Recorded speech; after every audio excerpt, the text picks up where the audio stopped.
Hi, I'm Paul Battaglia, and this is section 5.3, solving trigonometric equations. You know, there's a lot of things we can do in order to get students to see all the variety of trig equations there are to be solved. But there's actually, I'll say, somewhat of a sneaky way that maybe we can get them to see that they're actually solving an equation without even understanding that that's what they're doing. And for that, I'm going to go to Gabe and Brittany, and they're going to tell us a little bit more about the different types of equations that are out there. But Gabe's going to start us off with that sneaky way. So Gabe, go ahead. So I like to use the beginning of this section to review a couple things that we've already talked about. Okay. So I bring up probably the unit circle, put it on an overhead or put it on the projector. Sure. And I also like to maybe just talk about the period of sine and cosine, just to begin, just to refresh some of these notions that students have. And where I go from there is I might phrase the question, okay, so for which angles is sine equal to maybe 1/2? Okay. And what this does is this sort of introduces the idea of a trigonometric equation without actually showing them an equation. Right. Because that could be a little intimidating. Yeah, and you use that word equals, so right away there we are, right? Yeah, so really I just want them to look at the unit circle and maybe say, oh, well, sine of theta is 1/2 at pi over 6 and at 5 pi over 6. Okay. And then from there we'll take the conversation a little further and I'll say, well, it's not just 1/2 at only those two angles, but at any of the angles which is coterminal to either of those. Right. So we might start at pi over 6, add 2 pi, add 4 pi, maybe start back there and subtract 2 pi, and the same thing for 5 pi over 6. Okay. And really what they're doing here is they are solving a trigonometric equation. They're solving sine of x or sine of theta equals 1/2, and they don't even realize it. So that when I transition from there into actually writing down an equation and asking them to solve it, it smooths that transition a little bit. Yeah, no, I agree. I like to use problems that you can still use the unit circle to double check. Just using those numbers and values. Yeah. Talk to us a little bit about the kind of the next level of problems you would go into, right? What would you present them with? I might present them with something with a couple of signs in it, just so that way they have to move things over and then solve for it, just getting them warmed up.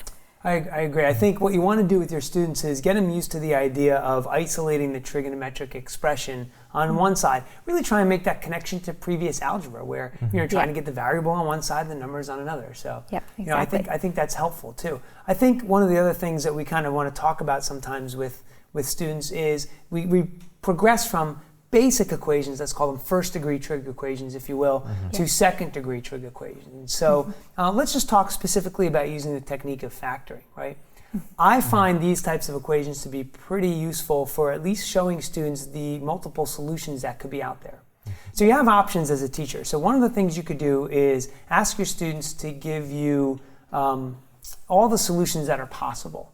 And if that's a little bit too much up front, then maybe you would restrict the solution set to maybe 0 to 2 pi or something of that nature, right? I think the one thing you want to point out, though, is if we are, let's say we're factoring a second degree trig equation, it is possible that we have 4 solutions inside 0 to 2 pi. It's also possible that one of the factors may not yield a solution at all.